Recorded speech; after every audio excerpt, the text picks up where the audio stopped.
bahrain Grand Prix cyangwa se Grand Prix do Bahrain niko abafaransa baba bivuga. Rero iyi niyo Grand Prix ihendutse kurusha izindi, ndetse nayo Grand Prix itangirira izindi muri season ya Formula 1. Niyo bahereyeho rero ku itariki ya 2 z'ukwa gatatu, ejo bundi ari kwa gatandatu. Ni ibintu bitari bisanzwe bimenyerewe bitewe nuko ubundi Formula 1 resi nyirizina ibigomba kuba ku cyumweru, ariko hano iki ni igihugu cy'Abarabu gituye mu byo bita Middle East mu cyongereza, mu kinyarwanda nko kuvuga ati mu burasirazuba bwo hagati.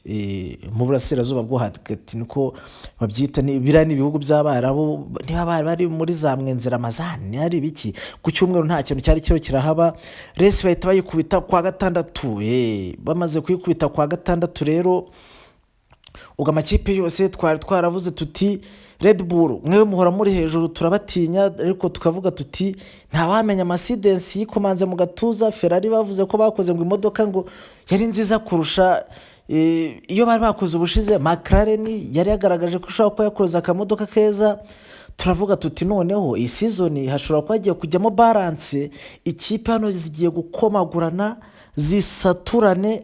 Aha hantu hazaca uwambaye. Twese nk'isi niko twabitekerezaga, ariko bitarenze nko mu munota wa mbere isiganwa rigitangira, twese twahise tubibona ko ibyo twibwiraga byose byari amasigara cyicaro.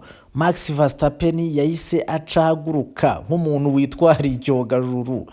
Yahise acaho kabisa, dore ngo umuhungu wacu w'umuholandi rwose Max Verstapen akaba umuhungu wa Josh Verstapen.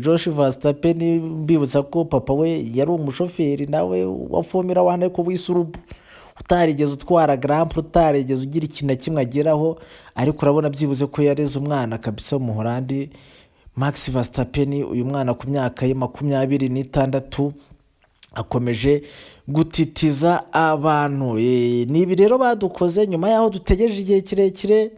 Amakipe avuga ati ubu ngubu turi gushaka uburyo natwe twahangana na Red Bull.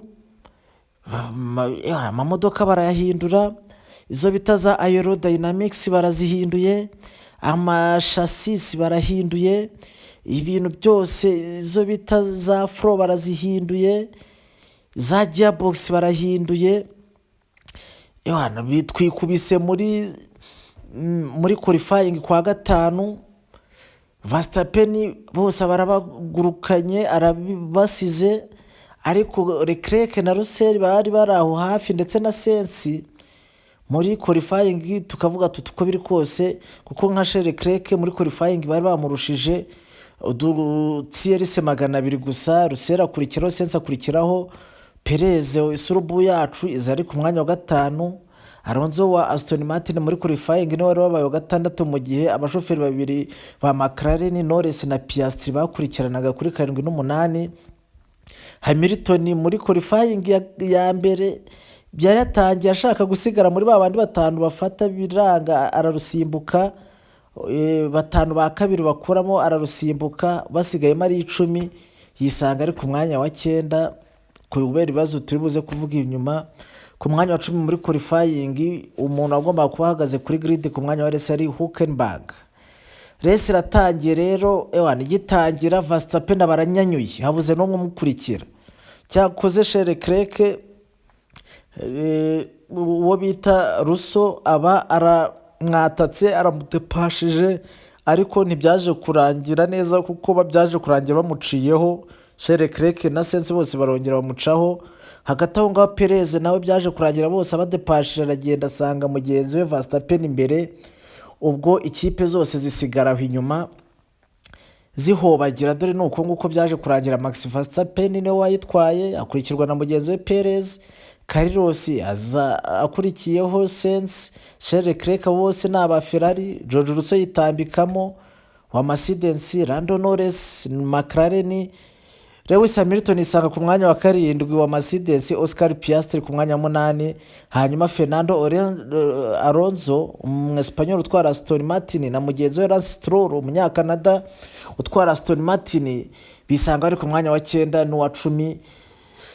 Nuko nguko Bahrain Grand Prix yarangiye, irangira gutyo amakipe yitwaza nk'ikipe ya Alpine yibereye ya nyuma ndetse na Mercedes ngo bitwaje ngo ikintu bitaga overheating ngo imodoka zabo zarashyushye cyane ngo ku buryo byabagoye cyane no muri za pit stopping. Ati icyo kibazo turaje tugikemure muri Saudi Arabia aho ubu ngubu bagiye kumanuka. Ati turagikemura, imodoka zacu ziraza kuba zimeze neza. Ati nicyo cyatwishe. Naho Charles Leclerc we akaba yaravuze ati ngiye modoka yanjye ya Ferrari nari nyize atari bitewe n'amatesting nari nakoze numvaga ari nziza, ariko tugeze muri resi nyirizina imodoka ibirantengushye nkatwara nkumva wapi biri kwanga neza. Izo nizo nzitwazo zabaye n'abandi bose ba Alonso ba Aston Martin bavuga ati imodoka yanjye sindayimenyera, ariko Saudi Arabia tuzaba twagize akantu dukora. Ati mutwitege Saudi Arabia. Amakipe yose aravuga ati Saudi Arabia. Ni ukuvuga ngo rero amasaka ya mbere bajya bayita ngo ni ay'inyoni. Reka turebe koko rero amasaka ya mbere Verstapen yari ay'inyoni niba inkuba koko zizesuranira Saudi Arabia. Ariko hagati aho ngaho abanyamakuru ba F1 bo nyuma yo kureba amatesting yari yabaye mu cyumweru cyashize, buri modoka yose barayireba barayanaliza bitonze, baza kwikorera izi prediction zikurikira. Reka duhere rero kuri uyu mugore w'umwongerezakazi bamwita Laura Winter. Uyu rero akaba ahostinga ibiganiro bya Formula 1. Uyu yaravuze ati Verstapen agomba kwitwara, hagakurikiraho uyu Leclerc na Sainz ba Ferrari, hanyuma hakazaho Perez, byibuze Hamilton akaza kuza ari uwa gatanu, Norris wa gatandatu, Russell wa karindwi, Piastri wa munani, Joey Palmer barakorana. Uyu nguyu Verstapen arayitwara, Charles Leclerc wa kabiri, Perez wa gatatu, Sainz wa kane, Hamilton nawe wa gatanu, Willie Buxton nawe Verstapen agomba kwitwara. Uyu wese nanamuzi.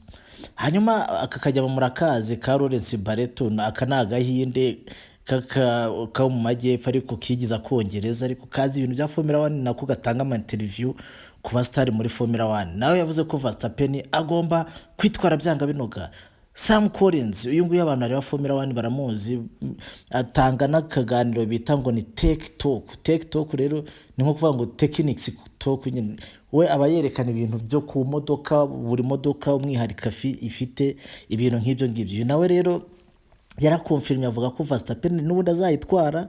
Nimuzajya mwumva abantu bose bavuze Verstapen ubwo nyine ubwo mujye mumenya ko Red Bull iri aho hejuru, kuko na Perez ntibamushyira kure. Nk'uyu nguyu Perez yamugize wa gatatu, hicomekamo ka Sainz. Perez nk'impamvu bamushyize ku mwanya wa gatatu, Perez nyine ni ikibwa, akora amakosa.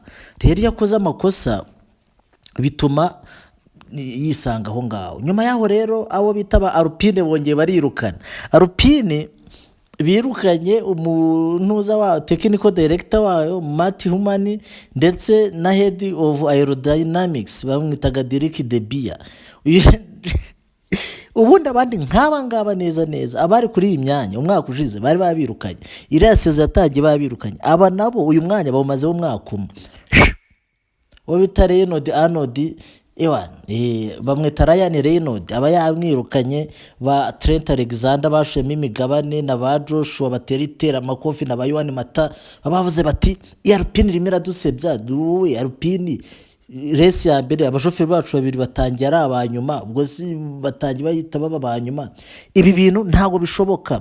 Niko rero bahise babirukana. Ubwo ngubwo ni ukwita baha akazi abandi bantu bashyashya bagomba gutangirana na Saudi Arabia Grand Prix. Hanyuma rero tuvuye kuri ibyo ngibyo, FIA iri mu muyobozi wayo ari mu mazi abira, uyu bamwita Bin Salem.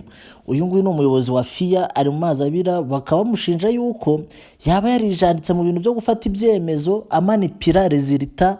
Ubushize ngo muri 2023 ngo hari ahantu Alonso wa Aston Martin ngo bamubereye, uyu nguyu yabigizemo uruhare.